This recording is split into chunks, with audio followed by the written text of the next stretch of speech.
Well, I'll start by welcoming all of you with a very short introduction about the public program, which we'll put together now.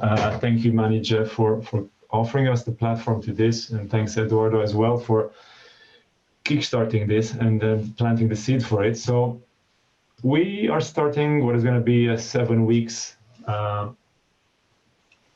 series of talks and workshops and performative lectures.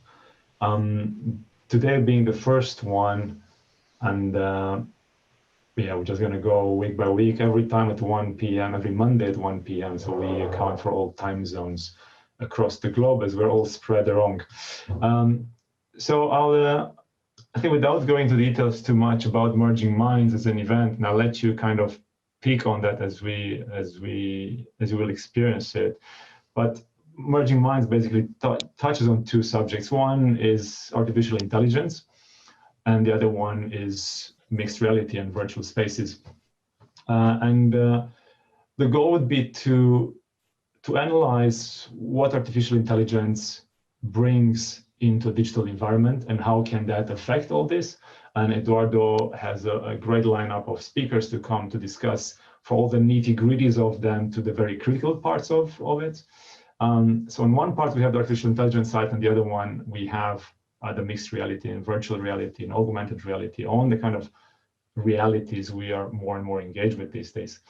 And the goal of Merging Minds is basically to explore how these two worlds kind of combine, merge each other, collaboratively help develop new digital spaces, and as well taking the creativity of space maybe a bit further away from just what we as human rationalize, but into the machine world.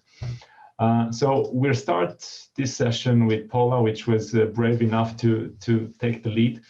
I know Paula, as she's teaching media studies at the AA as well. So Paula is an architectural designer based between Amsterdam and London, as a co-founder of Soft Bodies as well. Paula, please let me know at any point if I'm getting any names wrong. Paula studied at the Academy of Fine Arts in Vienna and ENSAPM in Paris before graduating from the Bartlett School of Architecture at the UCL.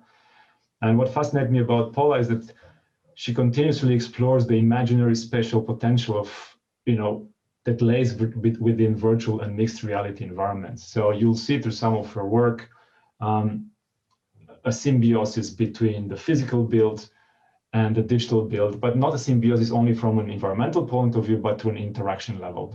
And I think interaction is one of those key features in what we as humans build up interacting to each other, as well as how we address it to the environment. And I think what would be interesting for you as participants and audience is to look at Paula's work and kind of have in mind as well the potential how this will develop further on once we take a machine learning element onto it as well. So as I was talking to Paula earlier, the goal of today is to have a short presentation of her work and then to open up the conversation to a broader audience, basically. But yeah, that's all from me. So I think, Paula, you can, I give you the mic, so to say. Hey, everybody. Thank you so much for the introduction, Ollie. And yeah, thank you and Eduardo and Kate and Manny J for inviting me. I will start by sharing my screen.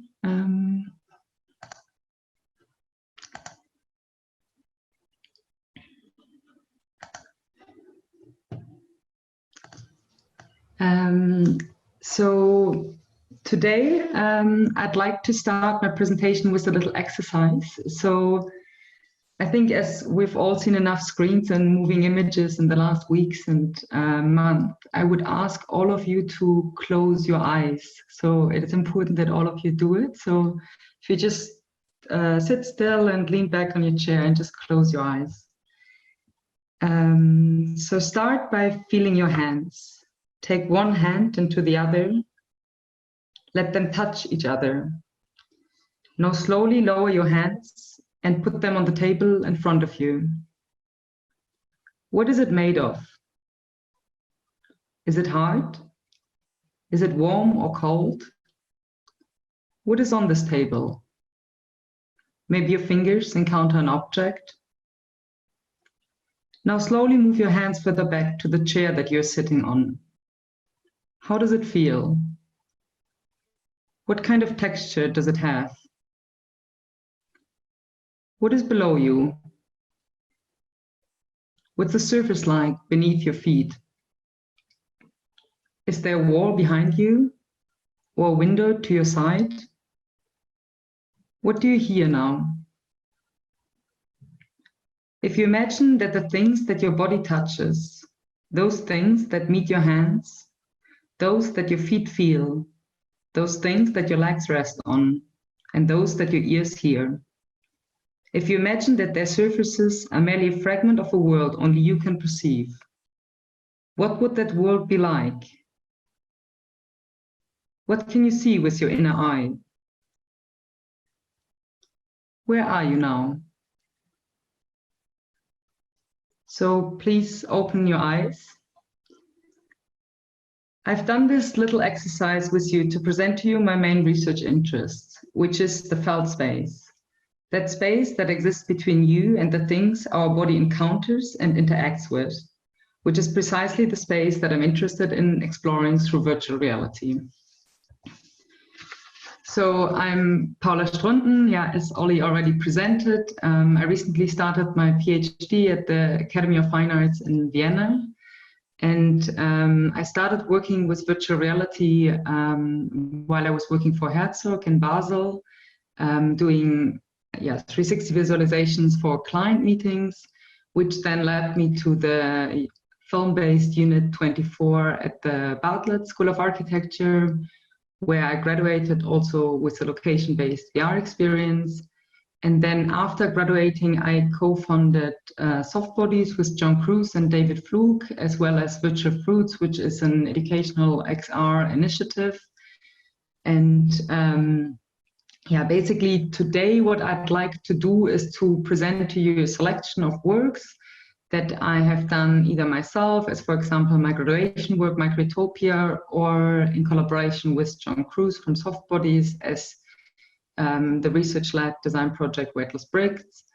And then also, one work that was exhibited at the Biennale in Tallinn, and towards the end give you a little outlook into the research that I'm doing as part of the PhD. And then, as Olli already said, I'd like to open up the discussion and be happy to discuss the questions you might have, or like any ideas or speculations towards these themes and topics. So maybe just a very quick background before diving into Utopia is my general approach to VR. So these are like film stills from the first VR experience I've done. And it's just very important that I was never really interested in this very like visual approach to virtual reality and doing these like photorealistic renderings or quite like close to reality simulation, but it was always very much about trying to find a language that is really native to the medium, so that works a lot with abstraction within the visual, and then rather explores like the potential of this multidimensionality and really looking for a way to work with VR that really explores the medium to its fullest. And then I quickly started going to work with game engines, started working with Unity, and the work became more and more interactive and also embodied. So I'm just showing you these experiments that were made prior to developing my master thesis in order to show you a bit like the experimental mode I took towards VR while doing my master studies. And then I think a bit as like a historic backdrop to Utopia is that my approach to virtual reality in general is not so much within the devices that we currently use. Like I really see these devices as its current kind of technological manifestation, but the idea behind virtual reality and how it was developed and why it was developed starting in the 1960s was kind of the grandfather of VR, Morten Heilig, and that Sensorama. But then also people like even Sutherland or Jaron Lanier, who are very much interested in this in the movement within the digital content that these virtual reality interface allowed you, and also the interface in itself. So I think these these references from the past and these quite experimental and explorative approaches to the technology and what it could be have been very influential in the way that I started setting up my practice of working with virtual reality. So it's very much informed by these early explorations with the technology. So Micro-Utopia in particular is a location-based virtual reality installation. And as you see here in the first image is a set of physical objects that upon moving through these objects allow you to open up these very vast infinite virtual environments. So you see a person wearing a headset and then not having any controllers, but really like interacting with the interface, which are the physical objects with their bare hands, thanks to the leap motion camera. So the interface actually becomes a setup of physical furniture pieces, which in the case of Micro-Utopia is the design for like a future domesticity. So the idea is that you have these objects on this like minimal floor plan arrangement that each open up these like typologies of the home once you interact with them.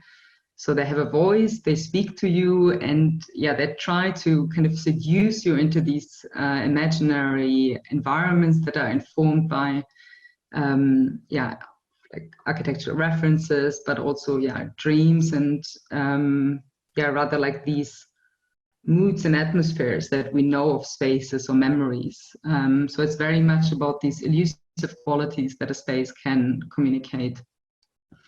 On these two images, you see this, for example, the sink. So when you're in the library, the sink will come from the ceiling and will ask you to come towards it and like put your hands into the cold water. And if you do so, only the moment your hands touch the surface of the water, you will enter the next space. So they are like little portals that take you through your home. And then this is just a screenshot of the model. So you see a bit how it's being set up. So you have this grid with these furniture pieces in the center, and then above each of these pieces you have another space overlaying it. So you have this kind of multitude of spaces overlaying the same floor plan. So it's really about extending the home, but also overlaying it and adding these dimensions through VR. This is when you sit on the chair, for example, you get into this library space. And then this is a little sequence of the installation being set up at a film festival, where when you're lying on the bed, the fireplace will come and will lure you to come through it. And even if the fireplace doesn't physically exist, because you have seen it before, everybody really tries to go through it. And that's a very interesting moment in how this combination between physical objects and virtual environments really starts guiding your behavior within that space and your experience of that space. And this is just an overview of like the different environments you go through. At the end of the presentation, I have some links to the recordings of the experience, so you can take some time to look at them if you're interested. The next work I'd like to speak about is the installation called Weightless Bricks, Act 1 production. So this is part of a research project that I started with Soft Bodies with David and John. And I got commissioned by the Royal Academy to develop an installation for their architecture studio. And then building on the findings of Micro-Utopia, we set up that installation that also expanded the architecture studio of the Royal Academy. So it's really to question, okay, what are these elements that we interact with in our everyday life, in our physical reality with? So for example, the door or the table or the chair, like what could they become within these virtual environments and in the overlay between them? So we went into detail also what could, questioning a bit the design language of these things, because what's really interesting, of course, is then if you are in VR, suddenly the visual is not the main driver of the design within the physical world, but it's much more about the touch of the object, like the tactile feedback you have, the way you use them, the way you interact with them with your body, the weight that they have, potentially the temperature that they have. And all of these things can really give you like an information about the world that you're in. So this little seat, for example, we call it like the cloud mobile. So the moment you're in the seat, like you start traveling, you start like moving a certain distance within the virtual reality experience. And so it's really, kind of questioning the role of objects that they could play within that world that somehow exists between the virtual and the physical. And then there's this one thing that I think, in general, it's always a problem about VR, that it's this very solitary experience, and that there's only one person being able to experience this at a time, and it's very hard to share these, the thoughts you have in there and how you very intuitively react, of course, because it very much happens in the moment. So it became important to basically build an experience for two to be in there together. And in a nutshell, Weightless Bricks Act 2 is a network location-based VR installation that allows two people to interact with each other in the same virtual environment while being physically apart. And John and I began looking at the subject in 2018, considering a virtual workspace like any other room in your home. Yet rather than walking through a doorway, you could access other tailor-made worlds through interactions with bespoke physical objects, furniture, or decorations. And of course, like everyone else, we could not have predicted the situation we're facing today, as we are also doing this talk today through Zoom. And how the pandemic has exposed all of us to experimenting with these alternate workspaces, particularly at home. And I think in the end that today more than ever, we're yearning for our homes to be expanded and to make room for these extra modes of living. And when we entered the Zoom call, we all put on these professional personas, and I think it is because we need our minds to step out of the home and occupy this professional space to work effectively, despite our bodies physically remaining near our place of rest, security, and intimacy. So as we contact our work partners over long distances, John and I really realized that this distance also is a necessity to create new spaces. So we came up with this concept of long-distance space, we call it.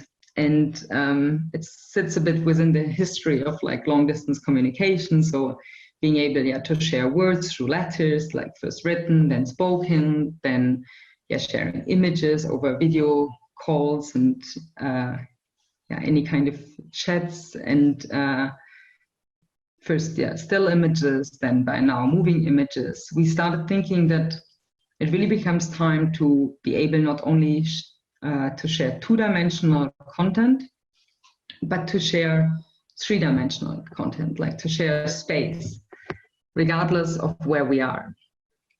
So the idea of Weightless Bricks Act 2 collaboration is really to allow two people to share anything through non-verbal means. So they share the same three-dimensional environment, and they can they become aware of each other's embodied interactions, of each other's gestures, of each other's consequences that the actions have within these spaces. And the general idea is, so it's also kind of mirroring the way that John and me have been working. So me being in the Netherlands and John being in London, and then both within our work environments being able to share space through that VR experience. And then these are some images of how it has been set up at Art Space in Eindhoven. So for the physical exhibition, we decided to place these two play areas next to each other, but yeah, it is important that what you can basically see here is that you have these two circles, and these two circles could be anywhere. So yeah, as I said before, like one is in London, one is in Amsterdam, and then both people enter their VR experience, and the moment they have the headset on and they pick up these objects, their spaces are overlaying. So in the end, they embody the same virtual environment, and they also somehow even embody each other's bodies, because they are having four hands to interact within that garden, and they really have to collaborate in order to cultivate that garden. So you have this watering can and rake, and then your actions just consist of gardening. So you rake the floor, you plant these little seeds, you water the seeds, these flowers grow, you start picking the berries, and you really, you spend as much time as you like within that space that coexists to your physical setups, in order to, like the idea is not, there's no particular aim to that experience, but to really think about the potential of how communication could be if it were not only through our verbal means of sharing and discussing content over distance. We chose the theme of gardening, but of course, like it could also be another theme. Like we developed different scenarios, thinking about kind of like speculative work position one might be able to have in the future, like the empathy educator, or the cloud cleaner, like cleaning each other's digital footprint. The conscious consultant. So there are all these like speculative work scenarios that we used as a bit like mind games to explore, okay, what could this spatial representation of these be if we were to inhabit this virtual environments in addition to our physical while working. One other installation I did was more within an architectural context. It was entitled The Talking Trees of Tallinn and developed for the Architecture Biennale. And here again, you see that there are physical fragments, and each of these fragments is overlaid with a virtual environment, while in this case, it was more like an Excel setup. So each of the object was designed by a different architect. So for example, there's like the wooden cube made by Fujimoto, and then also overlaid with his design of like the future habitat. So basically by going through this birch forest and touching one piece by the other, you would enter the different architects' designs. And in the context of this exhibition, it was really important that you have this element where you would not only see images or films or like look into drawings of these future designs, but really have the experience through movements, through tactility, to interact with the content and experience in a very different way. So the aesthetics of these environments was very reduced. It was only black and white. It was only about like the light and the shade, and more about the positioning within these buildings and like the size of the space you would find yourself in. And then it was very much about the sound and the way how you started moving into it. And this is like an iteration that was also set up at the AA as part of the symposium. So the physical objects were also adapted into only like the materiality of the designs. And just some screenshot of the piece just to show that it was very reduced within the visual and really thought more about the way how you position yourself within these spaces. And that already takes me to my last point, which is my PhD research. And the preliminary title is Simulating Atmospheres, Digitizing Embodied Design and Decision-Making Processes in Architecture. And the PhD is within like a European research framework on tacit knowledge in architecture.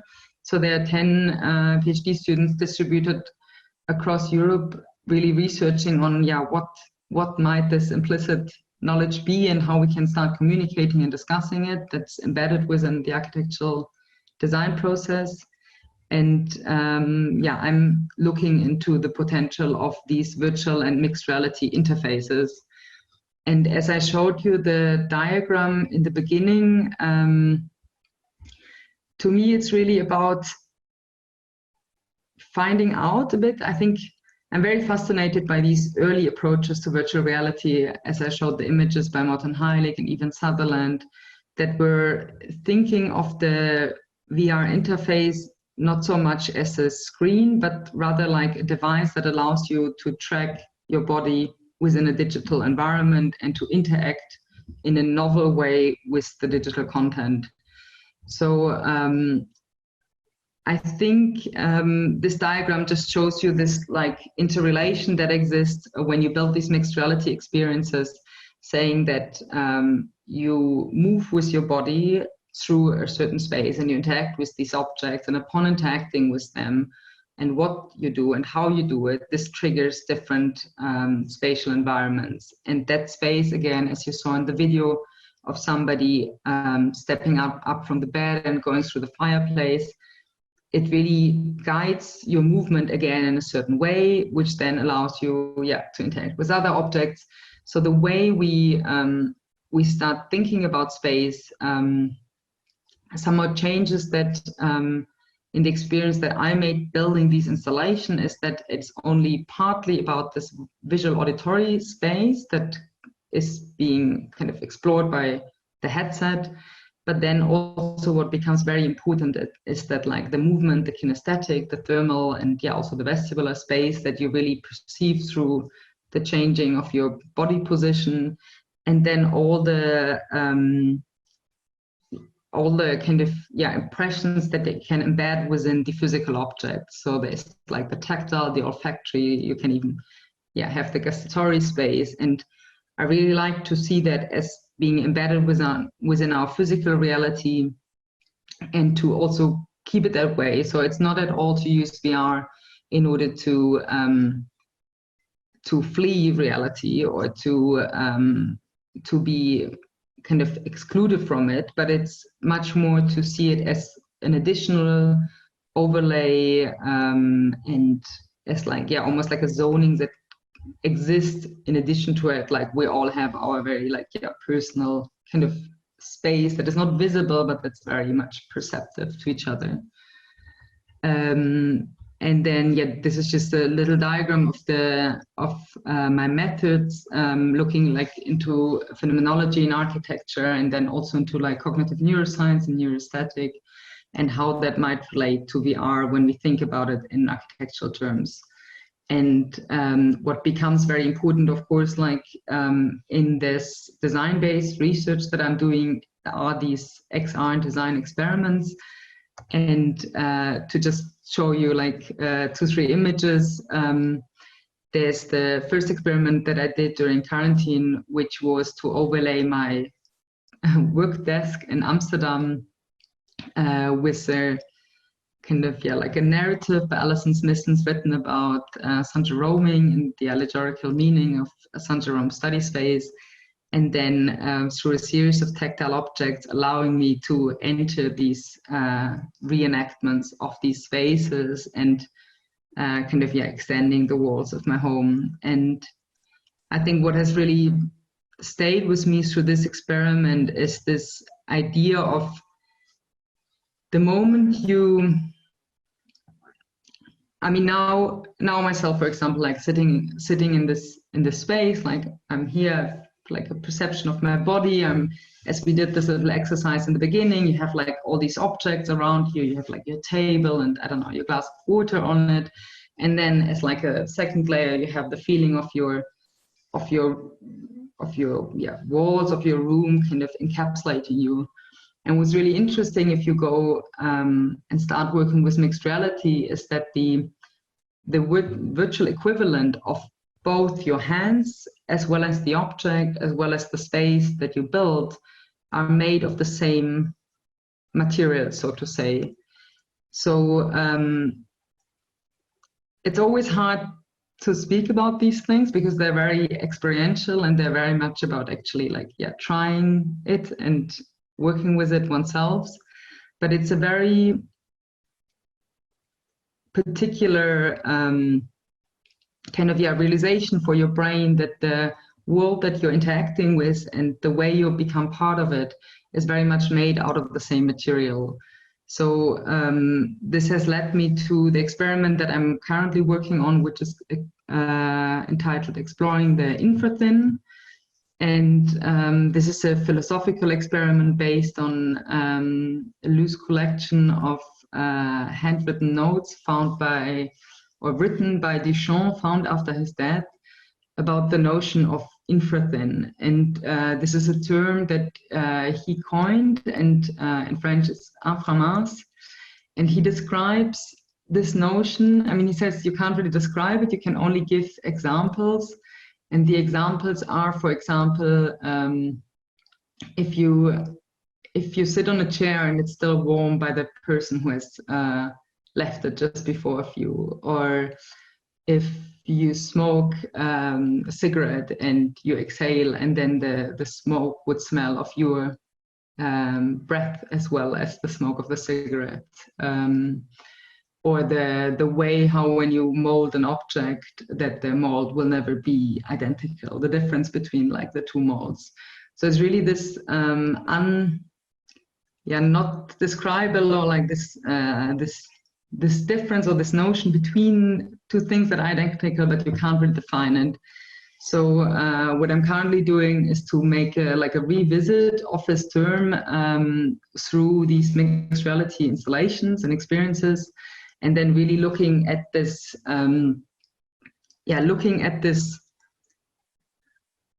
this overlay, like in detail, that exists between the physical and the virtual world, and how they relate to each other, and how it actually,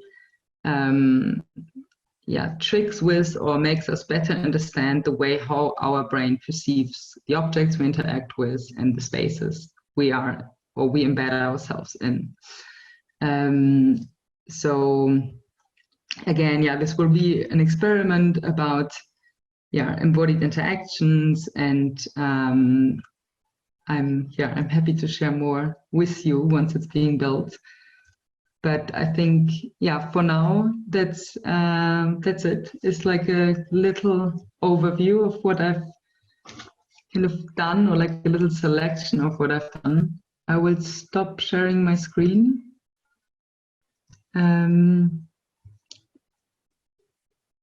So I don't know if I didn't really know how much I should prepare, or like how much this would be of a conversation or this lecture or discussion, but maybe Eduardo or Ollie. Well, no, it was fantastic. So thank you so much for the insights and the beautiful projects. Really, they are quite fascinating material. I think we can now open up the room for any questions from the audience. Ollie, I don't know if you're around there. So let's see if there are. I'm just trying to figure out exactly how to navigate through the raised hands and all the chat, etc., etc.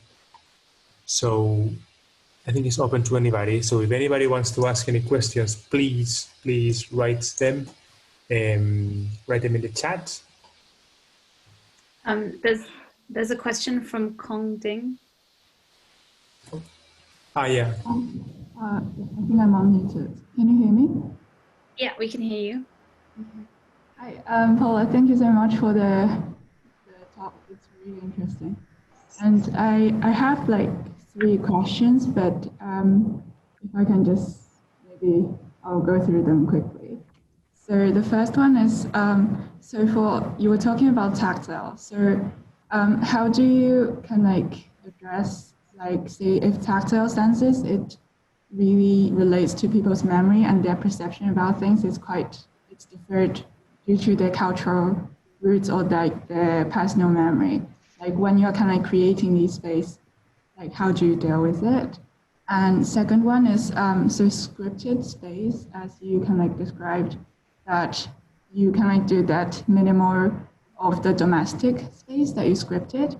Like how do you can like where did the minimal come from? Like how do you script it?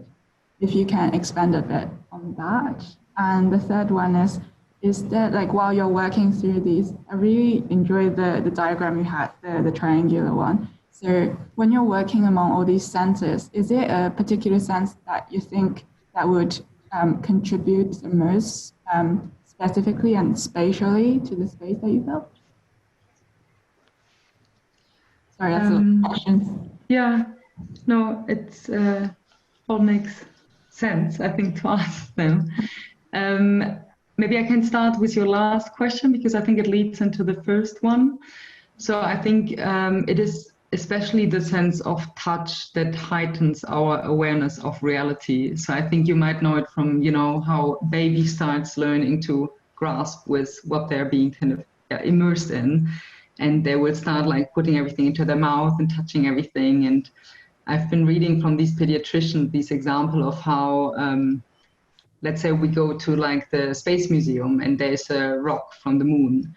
And the thing is that adults only, we stop touching things because we know most of the things that are in our environment and we know how they might feel or what they might kind of give us if we touch them. But we wouldn't pass that moon rock without like just slightly stroking our finger above it because we really want to know like what is it like, you know, to touch that. So I think the sense of touch is really that kind of grounds us the strongest within our feeling of reality. And that's also why these mixed reality installations are so interesting, because there's something that happens within your brain that even rationally knowing that this is a simulation on this very intuitive and very kind of like basic neurocognitive level, you think this is now real. And I think that's exactly like that kind of tension that I'm trying to explore. And then to your first question with the personal, and I think, yeah, also like very kind of, yeah, cultural question, the only, or what I personally find very important is to do user testings. And this is like the idea of like the prototype, which in architecture, it's not so common, but like in industrial design and other forms of design, it's very, it's kind of, you must do it in order to actually get something out of it. And I think for these VR and MR experiences, that's exactly where you learn. So you learn by testing and iterating and really kind of one-to-one prototyping.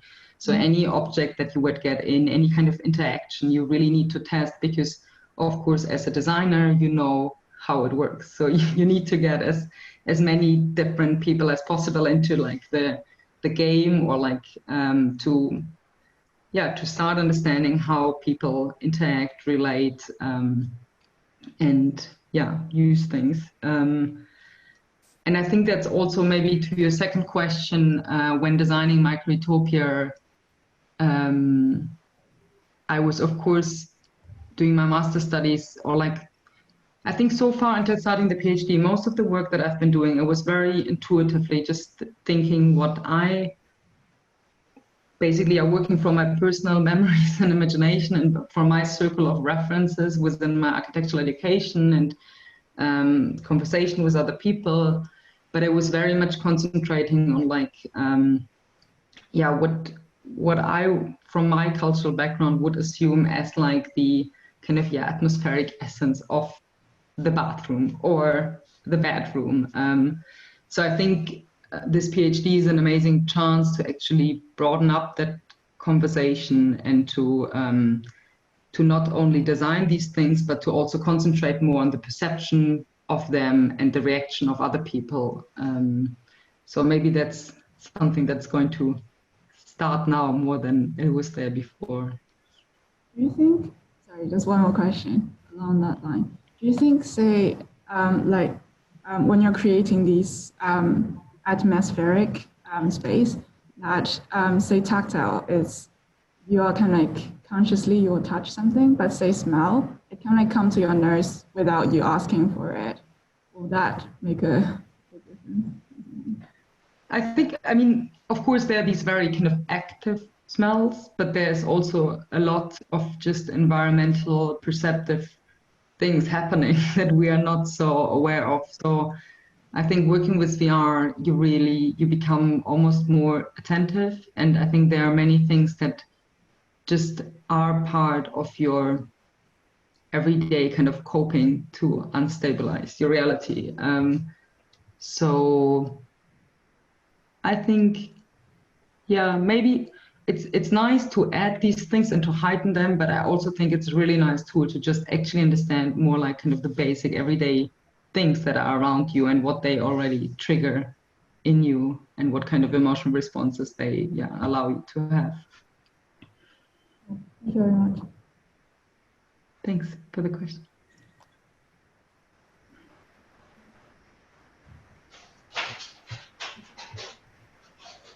Probably I can pick up on that briefly now, because talking about emotions, I mean, one thing that always I get looking at your work obviously reminds me of theater, right? But I think the big gap between traditional theater and what you're doing is in traditional theater, you don't interact, you're just an audience, you're just somewhere in the back, almost have like a 3D cinema screen, of course, with the sound and the entire thing, right?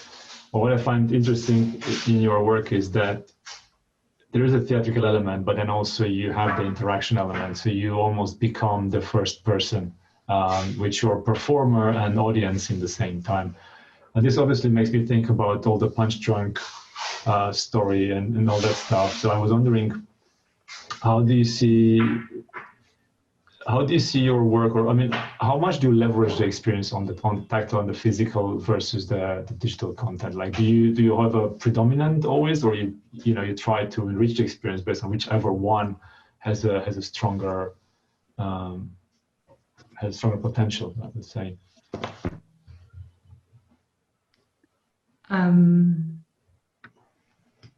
I think there's no divide. I think a bit was like the last drawing that I showed from the Jeroming experiment that I've done, that the borders are very fluid, and the moment you start experimenting with it, also they change. So for me, working with VR, I look different at every glass, every pot, every object I interact with has changed since I started doing these kind of experiments, because potentially they can. So I think maybe, I don't have the right vocabulary for it yet, but I think also the terms within, like, I think my future research might become more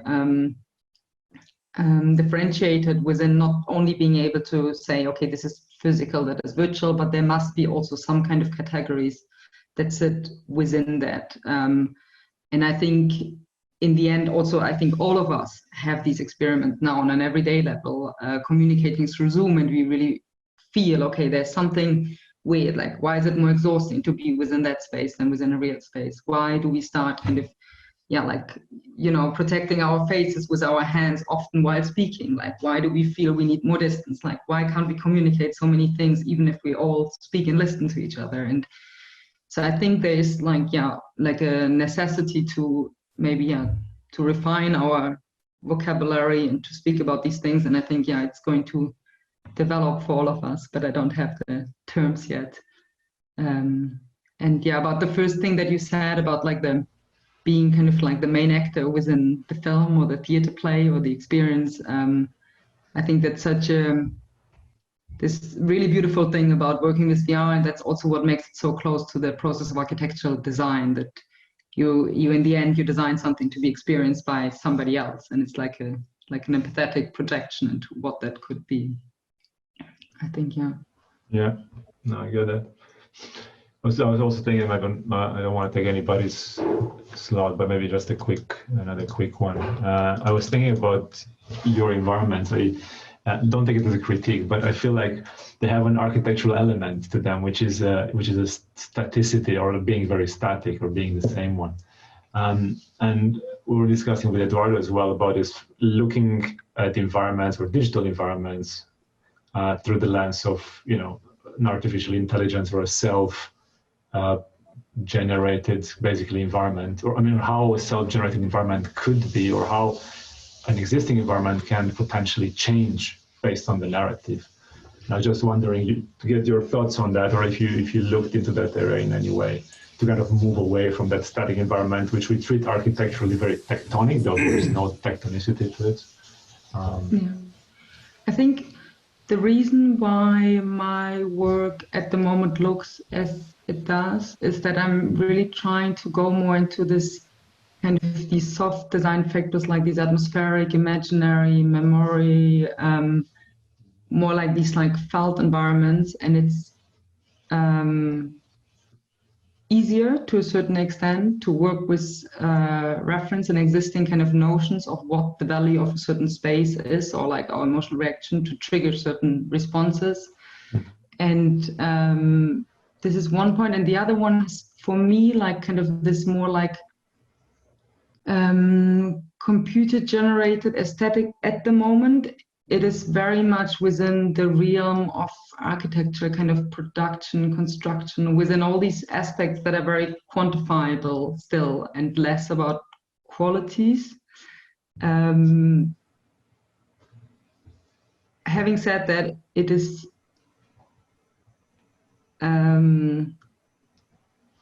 not something that I'm not. Yeah, I don't know. I think it's just that I personally haven't kind of found a way to combine the two, or like to move that part more into this like imaginary realm that you have, like that is more associative, more narrative, more speculative. So I think, yeah, maybe this is also a process that is kind of, hasn't happened within my work yet, but I think, yeah, I don't know. I think, I actually don't know where this is. No, I mean, it's not an, I'm aware it's not an, it's more of a topic of conversation, I guess, than finding out, because I think you pointed on one thing there, which is indeed let's call it machine learning generated environments or buildings. So far, we know them in the form of parametricism, which personally I don't sign under it, but other people do. That's all fine. But I think indeed with that, there is a certain rigor, which I think in your work, you do have rigor, but you're more after the tactile, the human-imposed environment, right? This is why I would associate your work more with the theater, because you like to curate each object and each element and each experience, rather than script it or kind of like lay it out and let the machine generate it. But I think it's an interesting topic, looking at, for me at least, looking at it in the far future, when machine-generated environments doesn't mean parametric design, means contextual and symbolic, and means a broader kind of understanding of that parameters and environment, rather than like multiply this thing 5 times and each time rotate it 30 degrees. So I think it is a big question mark for me as well. That's what I'm saying. I think I totally agree with what you say. Like, I think it's just like, for me, it's a bit to not try to be put into that field of parametric design. I very strongly go into another visually like other direction, just because it's so difficult at the moment. If you work with computers and architectures, people always assume it goes into a certain field, and that's not at all what I'm trying to do or where I'm hinting at. And I think that's maybe why I very strongly move to another direction, which is not that this is my aim, but it's just like, where I kind of am at the moment. But I agree with you, kind of like further projection of what it could or might become, that this is very exciting and There's a question from G. I'll just unmute.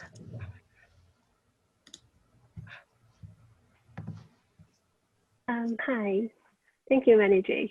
Hi, Paula. I just want to express like my like to your projects that you've done, and I like the idea that you have to using technology to share the 3D contact, and the challenging the boundaries of reality and the virtual.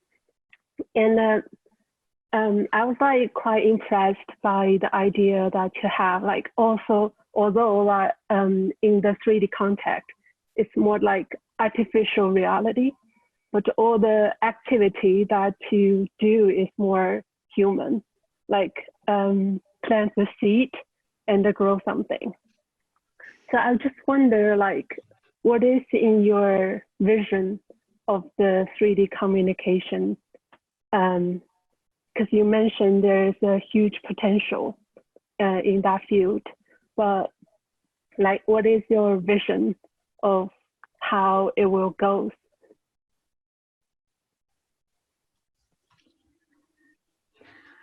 It's a very big question. My vision on, yeah, I think my vision is just to discuss it more and to debate it more and to be more critical about it and to question it much more. Like, I think at the moment I mean, also, of course, it's nobody's choice, but we are all very much using these devices, interacting through these streams, and we're very much using them in a quite unintuitive way. And we also don't know actually how good it is for us. And I think it's super important to be very proactive about, just questioning that and just like finding new ways and finding ways that are much more kind of experimental and playful and trying to bring us closer together instead of making that divide even stronger. So I think my vision is to just really try to find ways of how like the digital and the physical can much more confidently coexist and kind of merge, but in a very aware form of what that then also means. I think, I don't know.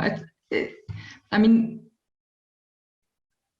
I don't know if I have such a strong vision. Like, for me, it's rather like all my work is kind of like born out of the will to just better understand both. Like, so yeah, I think also, I mean, even Utopia in the end, like, it was like a bit like a love letter to architecture and to like physical architecture more than it is to like digital design, for example. So it is more to just see like how they will evolve to inform each other and go. I think just, I don't know, I think maybe just one thing, I think in architecture it is important to be quite open about the tools and the software and like the things we use every day, and to also become, well, that's maybe something I'd urge, is to become more active about how we use them, and also that we can become a part of creating these tools. I think, Thank you. Because we just had an event, and we're also facing, like, it's an online event, and we're also facing a problem of how to engage the audience, like in the virtual world, but as well as we did in the physical world. And it's just like a problem to discuss. Maybe we will have a solution later. It's like it's very hard to recognize yourself in the VR world, because you can only see the controller and you won't see your face. And I researched a bit of what the artists doing like in the VR, but it's like not a live performance. They can only do face checking or body movement checking and turn it into a model, maybe with reflective surface, so that the audience who enter the space as an avatar can recognize themselves as an avatar. So I was just like wonder how we can make the 3D communication better. It's just like a question I have, like, to work out, like, But I was like so impressed by your work as well. Thank you very much. I think in general, because I mean, I am an architecture designer, so I'm not from I don't have a tech background, so I'm not so interested in changing or accelerating the change of the technology. I think like it's changing faster than we can think, and this is like not what I'm worried about. Like, I'm not worried about when we're going to see each other faces and everything, within virtual environments, because it is going to happen. Like, that's not the problem. The problem is, or like the question is, how do we want to present ourselves? How do we want to present our bodies within these virtual worlds? How do we want to interact within these environments, and where is that going to be? You know, how is it going to look like? How is it going to facilitate our work and interactions or not? And I think, yeah, to think of it more as like a design, or to think of it more from the perspective of a designer than from somebody who is trying to accelerating the development of the technology. I think, yeah, that's a bit like my take on it. Right. Thank you. Yeah, I think that's my question. We do have a question from in the chat from Miguel, who says, I wonder if Paula sees any difference between using VR and experiencing art. For some, art is also very much about perceptual experience. What could VR offer that art doesn't? So it's there written. I don't know if it's a question to everyone, but I don't know if it's for Paula to answer. I guess partially yes.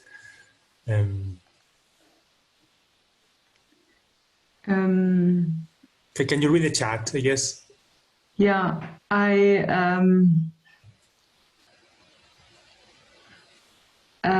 don't see any difference. I agree that art is very much about perceptual experience. What could we up? I don't know. What I found quite interesting is that you work on using VR to make us think about exactly the only thing that they cannot offer, right? Like this tactile experience. And you use the fact that it cannot offer it to be able to make us think about it. Which I think is something that a painter wouldn't think about, or a sculptor wouldn't think about, because that's already there. And I think perhaps it's in these gaps that, yeah, they appear, and if you never thought about it, that VR gives us a hint that art wouldn't, by its nature. Yeah, I think I agree. I mean, I think in the end, art is also like, or like the kind of the essence of VR, of course, is the sense of presence or the sense of immersion and being within that piece. And like, I think there would be the same kind of maybe aim or thought of an artist, but it's like very, I think it's, yeah, it's hard to compare them, of course, because there's so many kind of different ways of doing VR and also of doing art. But I think maybe just quite generally, I would hope that the content within VR just grows and becomes more varied, because that's a bit like the problem at the moment, that the content that is out there is very much aimed at the gaming industry and like at a very certain public as well. And I think the reason why most of us are actually not so interested in VR, and that's also the reason why I never do any kind of other VR things, or very rarely, is because there's not so much out there within our realm of interest, if I can like generalize it like that. So I think, yeah, the hope would be that VR actually becomes more arty, and Isn't also VR just happens to be, it became such a legendary name, right? But it just happens to be, I think, the only medium which allows you to make use of a digital environment, having parallax, basically, so you can really see 3D as it is rather than on a screen. But I think that if it is to look at it from an artistic point of view, I think the question for me lays into, how art actually can step up into the digital environment, being experienced through VR or through whatever, screen-based in the end, or AR, basically, when you have all of the HoloLens and the holographic AR. So that's another thing. And there's a lot there as well.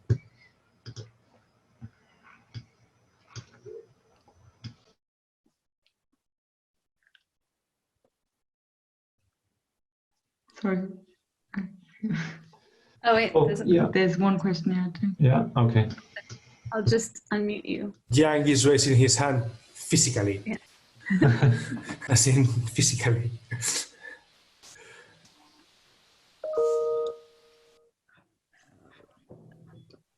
Hello. One thing could you hear me? Could you hear me? Yeah. One thing it's really interests me that you put the furniture or some ball in the place, but actually, in my point of view, it's quite abstract things. But when we wear the machine and things totally changed and the situation get very specific, you know. A specific situation. So in architecture design or in some different process, I noticed that like the diagram is 2Ds, totally 2Ds, but it's a little abstract. But when things turn from the 2D to 3D, it got a little bit specific. So I think from the specific to the abstract, there are some flexibility and some choice or some opportunities to got creativity activity. So I mean, what do you think between the specific and abstract in the new, like the VR or the new technology? Because when we wear the VR, but even though we mimic, it's really similar as the reality, but it's quite a little bit different because the smelling or the wind or the feeling of the temperature is quite different. So, I mean, what do you think of the specific and the abstract in this process? I think it's not going in, it's not like one directional, like it's not that you're going from abstract to specificity by going from one medium to the other. I think it works either way, and you can use either medium to be or to express either the one or the other. I think I don't think that working within this virtual environment is a simulation of our physical reality. I do believe that it is another notion, just due to the fact that the decision you make within these environments follow other laws than our physical reality. So you do have the possibility to dissolve and expand and overcome distance, space, and time in another way that you could within our everyday life. So I think I don't know. I think there is a difference, but I don't think that that there is a difference in the way it becomes like more specific or detailed. I just think. I don't know, maybe the most specific it is exactly at this intersection where they meet, but I wouldn't know. I think, I'm sorry, maybe I cannot answer your question. I just think it's a little bit interesting because all of things are quite abstract, like the ball. It's really, but when you touch it and wear the machine, it's quite different situation, So. But also, in the end, like you can also ask whether like a very kind of sophisticated 3D simulation is more specific than the experience of your fingers touching water in a bowl. You know, that's also not a given. It's just a question of perception. It's a little fuzzy, actually. Thank you. Thank you. Maybe fuzziness is like a nice point. Oh, actually, no, wait, there's a question from Leonardo. Physical hand raising. It's becoming the thing.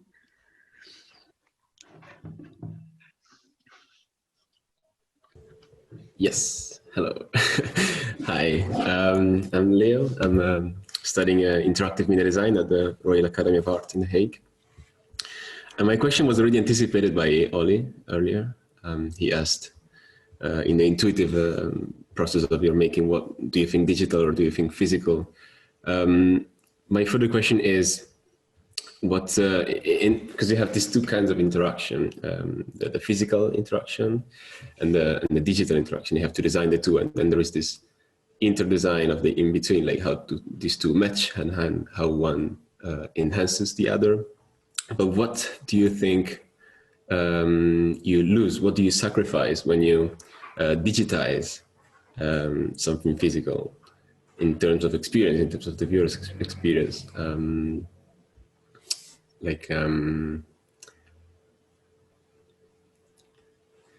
What are the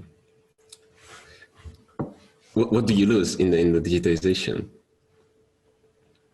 I think theoretically nothing, but it depends how many things you digitize through how many means. So if now we do everything by clicking always the same mouse and the same keyboard, and that's all we do to do all our private communication, to do our work, to, I don't know, then of course I think that's amazing and it's super efficient, but I would say, yeah, you sacrifice certain kind of embodied interactions that you miss. And I think if these form of kind of if these digitization processes could become more kind of varied again and more diverse and more specific as well, I would embrace that. And I think that's also what I'm trying to do by kind of creating these mixed reality objects, by saying, okay, in our physical world, like I go from A to B by entering a door or by walking up a staircase, but what are these kind of typologies to move between spaces and environments within the virtual? Like, what are these, like native kind of elements developed from within that language that we could use to move, to interact within that world? So I think,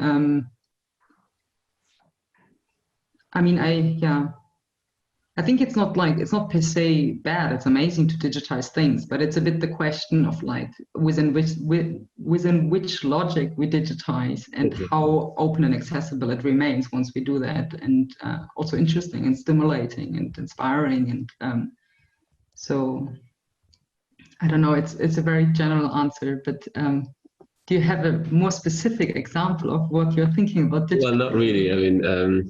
Of course, there are experiences that you cannot simulate in VR, the architecture that you cannot reproduce. And I was just wondering, in your, you've made multiple mixed reality projects. So what are the recurring sacrifices that you have to make in terms of viewer's experience? I think it very much hints at also my research question within my PhD is like is it possible to digitize these more kind of emotive and sensorial aspect, and what we actually appreciate when we enter kind of like the essence of architecture, like these kind of atmospheric, mood, ambient sensation. Is it possible to actually digitize that? And then how do we go along? And so I think it's super interesting to just explore. And I think you can only do it by experimenting and trying and allowing people to then try again and discuss it to see to what extent it is possible. But in the end, like the amazing things is those that you find along the way and that you didn't even know you could digitize. And how did you see that affected the viewers, the audience? I was very, well, I mean, me, because being quite young, not having had the chance or like the education to actually build buildings, or having the experience of having users kind of going through what I design or create. Of course, doing these mixed reality installations is quite amazing, because you actually have people going through your designs and having very strong emotional reactions. Yeah, like, I don't know. Especially when I have this window within one of the installation where they see each other, and people start crying or like laughing a lot. Like, it's these very kind of like very intuitive, direct, very immediate reactions that are amazing, of course, to see. I think for any designer to see that there is a reaction. Yeah.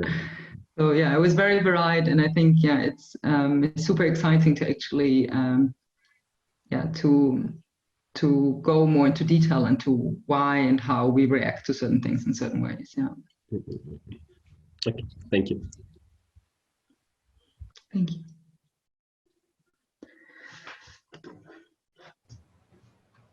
Well, I think that was great, right? So, yeah, if there are any other questions, we can take them. If not, Yeah. if not, yeah. No, I think it's Okay, yeah. I thought somebody coming through. But yeah, well, thank you very much, Paula. I think that was amazing, and thank you very much, everyone, for being around. And this is just the beginning, right? yeah. Next week we have Matías del Campo and Enriqueta Llabres on what we call merging agency. So we will talk more about design, about the meaning of artificial intelligence and generative algorithms for the designer, for the creative process, who designs what, who is the real author and who isn't, etc., etc. So that's going to be more artificial intelligence and designing October 19th, roughly at the same time. But anyway, thanks, Paula, for this brilliant talk. Really super interesting and fascinating work. And I hope we can keep up the following lectures with this amount of quality. So thanks a lot. Thank you so much. Yeah, great to be part of it. Thank you. Thanks for all the listeners. Yeah. Thank I don't know if there's a virtual clap or something. Yeah.